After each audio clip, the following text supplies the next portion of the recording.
Oi pessoal, hoje a gente vai falar um pouquinho sobre a origem da vida, que é o nosso próximo assunto. E é um assunto bastante interessante, embora ele esteja rodeado de polêmicas. Mas eu quero deixar claro que o nosso objetivo aqui é discutir ciência, discutir as hipóteses científicas. Então a gente não vai discutir ou abordar a questão religiosa ou questões filosóficas que envolvam a origem da vida, tá? E antes de falar da origem da vida, eu acho legal a gente falar um pouquinho sobre a origem do universo. E vocês possivelmente já devem ter ouvido falar do Big Bang. O Big Bang é a hipótese mais aceita em relação à origem do universo. E o Big Bang ele se baseia em alguns estudos que mostram que, na verdade, o universo ele está em expansão. Os planetas eles estão se afastando. Então, o que o Big Bang ele hipotetiza, né? O Big Bang ele diz que, na verdade, muito provavelmente, há bilhões e bilhões de anos atrás, toda a matéria, tudo que a gente conhece, toda a matéria estava compactada num bloco único. Em algum momento, esse bloco único ele sofreu uma explosão e essa explosão gerou todos os planetas, as galáxias, tudo que a gente conhece hoje, beleza? Mas isso aconteceu há bilhões de anos e a Terra, particularmente, a Terra ela surgiu há cerca de 4,5 bilhões de anos. Só que quando a Terra surgiu, não havia vida aqui na Terra, tá? E isso é muito, muito interessante, porque o primeiro registro fóssil de um ser vivo na Terra, ele data de 3,5 bilhões de anos. Então, olha só, a gente acredita que possivelmente tem havido um gap aí, um período de cerca de 1 bilhão de anos sem vida na Terra. E por que isso possivelmente pode ter acontecido? Uma das justificativas é de que a Terra primitiva ela era um ambiente extremamente inóspito. Então, se a gente for avaliar, né, o que a gente acredita hoje, é que as condições da Terra primitiva eram extremamente quentes. Isso porque o solo ele era coberto por magma, existiam muitas erupções vulcânicas, o tempo todo havia choques de meteoritos que caíam e chocavam com o nosso planeta. A gente estava muito exposto à radiação ultravioleta, porque não havia uma camada protetora, que é a camada de ozônio, ela não existia na ocasião.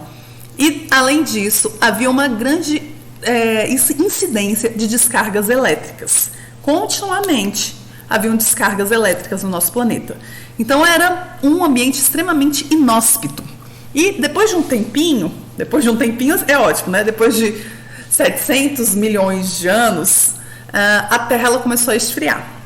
A Terra ela começou a esfriar e começou a propiciar principalmente o acúmulo de água. Então a água num ambiente um pouquinho mais frio, ela começou a condensar e se acumular, formando mares, formando lagos. E, nesse momento, começou a surgir uma condição na Terra um pouquinho favorável para o surgimento de vida, é o que a gente acredita.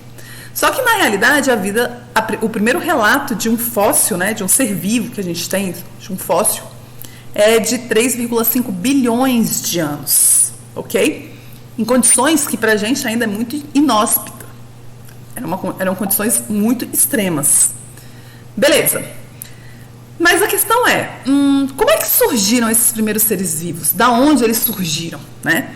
E aí, essa discussão é uma discussão muito antiga, que data de algumas centenas de anos antes de Cristo.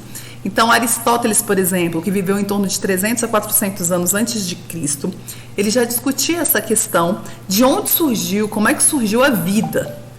E o que ele acreditava era que, na realidade, os primeiros seres vivos, eles teriam surgido de matéria não viva, de material inanimado.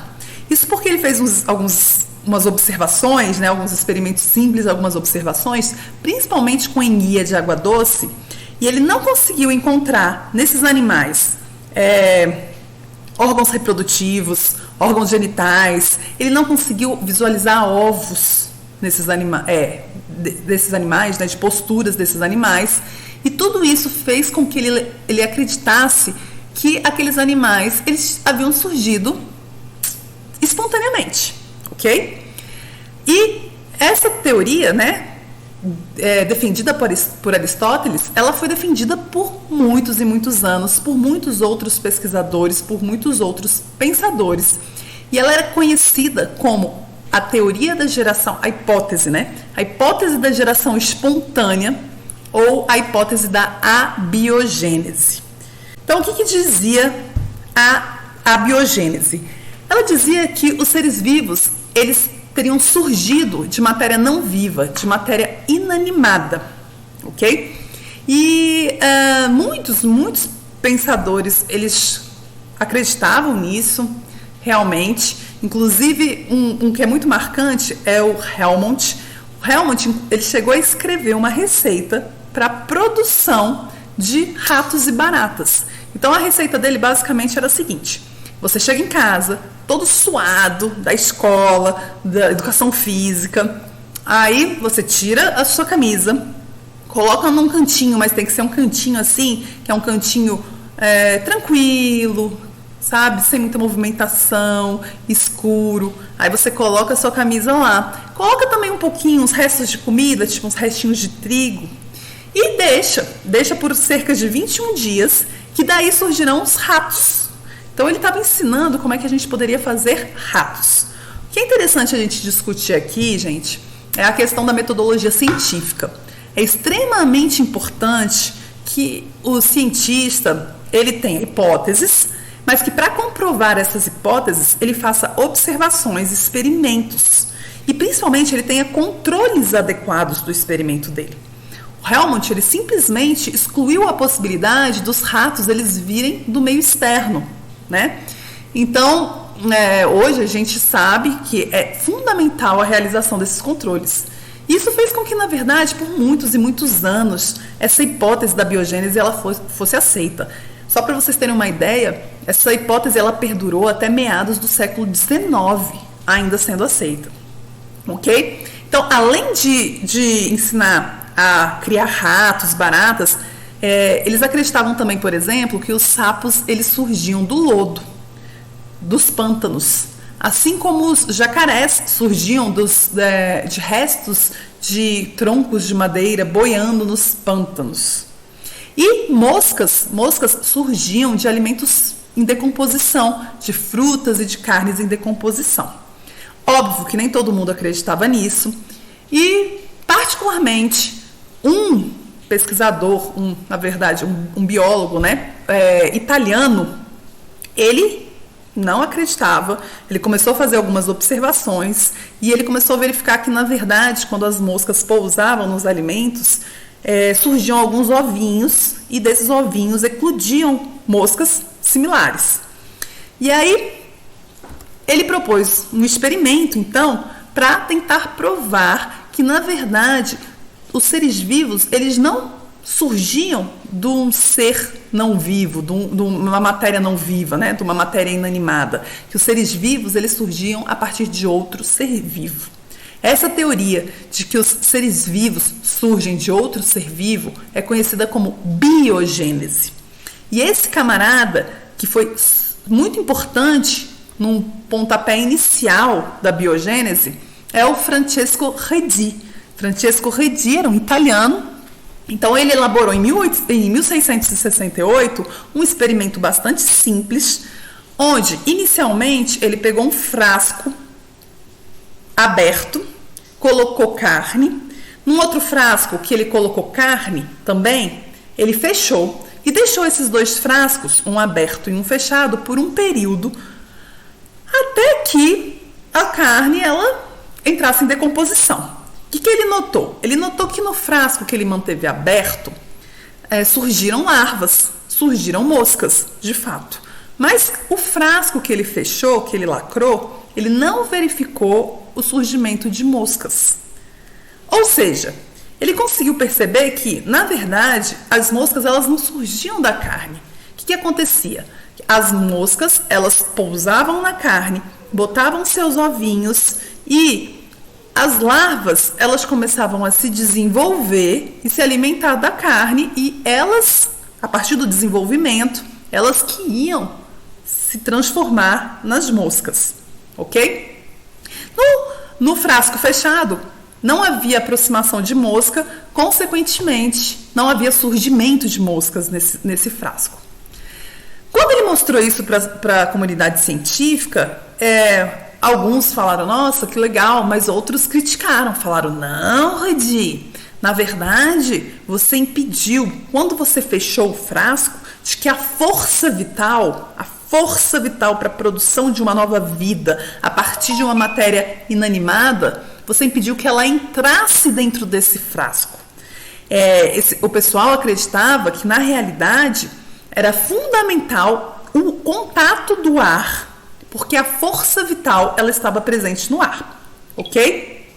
Então, muitos não aceitaram esse experimento de Redi.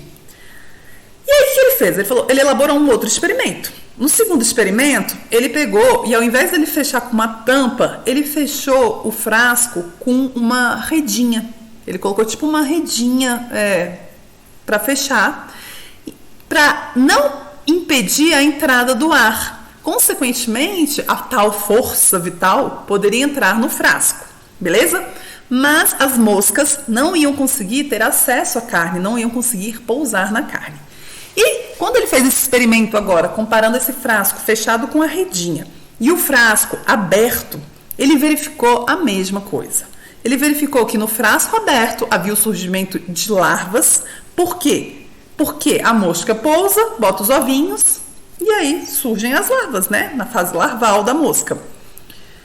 No frasco que ele colocou a redinha, embora houvesse atração das moscas por conta do cheiro do alimento, as moscas elas não conseguiam acessar a carne, não conseguiam pousar na carne e botar os ovos. Então, não havia surgimento de larvas nessa carne. Essa carne apodrecia, né? Entrava em um processo de decomposição, mas larvas em si não apareciam. E aí, ele mostrou esses experimentos, muitas pessoas, né? Então ele fortaleceu de fato a hipótese da biogênese, mas ele deu um azar, porque logo na sequência, um outro pesquisador chamado Anthony van Leeuwenhoek, na realidade esse camarada, ele era um ótimo polidor de lente, ele polia lentes e ele conseguia fabricar microscópios muito rudimentares, mas com um aumento de cerca de 300 vezes. E esse camarada, ele começou a observar micro-organismos usando esses microscópios rudimentares. Então, ele começou a pegar vários materiais, infusão de pimenta, saliva, fezes, esperma. Ele começou a observar vários materiais. E em alguns deles, ele verificava seres muito pequenininhos e móveis. Alguns eram móveis. E ele, por ser móvel, ele acreditava que aqueles seres eram pequenos animais. E aí ele deu o nome para aqueles seres de animáculos. Hoje a gente sabe que, na verdade, o que ele estava observando eram micro-organismos. Provavelmente bactérias móveis, alguns protozoários, né? Então era isso que ele estava observando. Inclusive, nos desenhos dele, fica muito claro hoje. A gente verifica que provavelmente eram bactérias pelo formato de bastonete ou pelo formato redondinho que a gente chama de cocos, tá? Então isso fica muito pra gente hoje muito óbvio que ele estava vendo micro-organismos. E essa descoberta, ela reanimou a hipótese da geração espontânea. Por quê? Porque as pessoas pensavam, beleza, alguns seres, de fato, eles se originam de outro ser vivo. Mas esses, tão pequenininhos, esses micróbios, com certeza eles se originam do nada, né? Eles se originam espontaneamente. E aí, reanimou essa hipótese. Ok. A partir daí, surgiram, então, alguns outros pesquisadores tentando ou comprovar a hipótese da abiogênese, da geração espontânea, ou comprovar a hipótese da biogênese. Então, a gente começa com esse embate na ciência, tá? E dois pesquisadores, eles ficaram muito famosos porque eles tiveram uma certa rixa num determinado momento da ciência, que é o inglês Needham e o italiano Spallanzani. O que aconteceu? Needham, ele era defensor da abiogênese, da geração espontânea, enquanto Spallanzani era defensor da biogênese. E aí, Needham, em 1745, ele propôs um experimento para provar, para demonstrar que a abiogênese é que era correta, que era a hipótese correta. O que ele fez? Ele pegou um caldo nutritivo, um caldo nutriente que a gente chama, e esse caldo, ele é, como o nome diz, né, ele tem bastante nutriente, então ele permite que micro-organismos cresçam e se desenvolvam e se multipliquem nesse caldo. E aí ele pegou esse caldo, ferveu esse caldo, na verdade ele aqueceu esse caldo por cerca de 30 minutos, aparentemente, visando o quê? Visando matar micro-organismos que estivessem ali presentes. Logo depois que ele aqueceu, ele pegou e tampou com uma rolha para impedir a entrada de micro-organismos do ar, caso houvesse. E o que ele observou? Ele observou que depois de um tempo, mesmo tendo aquecido e mesmo tendo fechado com rolha, ele observou o crescimento de micro-organismos naquele caldo nutriente, o surgimento de micro-organismos. E ele chegou à conclusão que os micro-organismos, de fato, eles surgiam espontaneamente. Para ele, aquilo era a prova da teoria da abiogênese, ou da geração espontânea. Afinal de contas, ele havia fervido e fechado o frasco, né? Beleza. Hoje, galera, particularmente hoje, a gente sabe que existem bactérias que são muito resistentes ao calor. Existem estruturas bacterianas que sobrevivem a mais de 20 horas de fervura. Claro que eles não tinham esse conhecimento, mas hoje a gente tem esse conhecimento. Então, aquecer por 30 minutos não é um método eficaz de esterilização, de matar todas as formas de vida, ok? Mas beleza, eles não sabiam disso na época. Bom, Spallanzani, contrário à teoria da abiogênese, querendo provar que seres vivos, na realidade, eles são formados a partir de outros seres vivos, ele propôs um outro experimento bastante similar ao de Needham, onde, primeiro, ele aqueceu por um período maior, né, o caldo, e segundo, ele lacrou o frasco, ele esquentou o gargalo, derreteu o gargalo do frasco e lacrou. Então, olha só o que ele fez. Ele pegou basicamente a mesma coisa, colocou o caldo nutriente no frasco, aqueceu o frasco por um período maior do que o Needham tinha feito e depois lacrou o gargalo do frasco. E aí ele não observou crescimento. E aí ele virou para Needham e falou, viu? Na realidade, você que aqueceu por pouco tempo, quando a gente aquece por um tempo maior, a gente não verifica o crescimento de micro-organismos. Consequentemente, eles não surgem da geração espontânea. Needham virou para Spallanzani e falou, não senhor. Na verdade, por você ter aquecido muito tempo, você destruiu a força vital. A força vital, aquela força que estava presente no ar e que permitia o surgimento de seres vivos a partir de substâncias, de estruturas inanimadas, não vivas. Beleza. O que Spallanzani fez então? Ele pegou e quebrou o gargalo do frasco e quando ele quebrou, houve o crescimento, houve o surgimento de micro-organismos depois de um tempo. Aí Spallanzani vira para Needham e fala, viu Needham, na verdade eu não destruí a força vital, olha só, micro-organismos ainda crescem, só que só após eu quebrar o gargalo. Por quê? Porque esses micro-organismos, na realidade, eles estão no ar e eles acabam contaminando aquele meio nutritivo, aquele caldo nutritivo e se desenvolvendo. Needham virou e falou, não. Na verdade, quando você quebrou o gargalo, você reativou a força vital. E aí ficou nesse impasse entre Needham e Spallanzani. Os dois, um tentando provar a abiogênese e o outro tentando provar a biogênese. Ok? Bom, vendo tudo isso, um camarada chamado Nicholas Appert observou que, ao aquecer o meio nutritivo, a gente tinha, de fato, uma diminuição da concentração de micro-organismos. Não sei quem está certo, mas que demora um tempo para crescer micro-organismos. Demora depois da fervura, do aquecimento. E aí ele utilizou esse método para conservar alimentos. Ele passou a utilizar esse método como uma forma de aumentar o tempo de vida útil dos alimentos, o tempo de prateleira que a gente chama. E aí ele criou a indústria de conserva. Então o que ele começou a fazer? Ele começou a pegar alimentos, colocar em frascos de vidro e colocar esses frascos numa água fervendo e deixar por um tempo. Consequentemente, ele matava os micro-organismos ali presentes e esses micro-organismos não iam deteriorar aquele alimento com a mesma velocidade de antes. Então, o tempo de vida útil do alimento aumentava, ok? Ele fazia isso inicialmente usando vidros, posteriormente isso foi patenteado e utilizado, principalmente hoje, como a gente utiliza, a conserva em latas, né?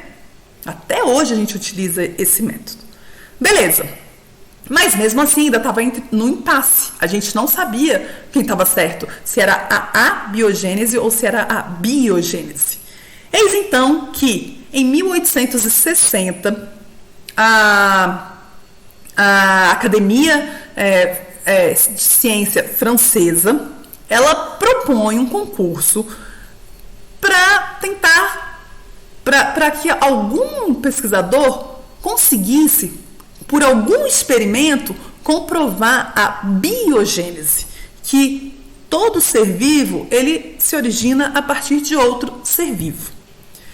No concurso só teve um inscrito, que foi Pasteur, provavelmente vocês já ouviram falar, e Pasteur ele elaborou um experimento similar ao de Hans Spallanzani, tá? Só que com algumas alterações muito importantes. Então o que ele fez? Ele pegou o mesmo caldo nutritivo, colocou num frasco, só que dessa vez ele pegou um frasco com um pescoço bastante comprido e ele entortou o pescoço desse frasco, né? Ele aqueceu e entortou e formou o que a gente conhece atualmente como frasco com um pescoço de cisne, com o formato de um pescoço de cisne.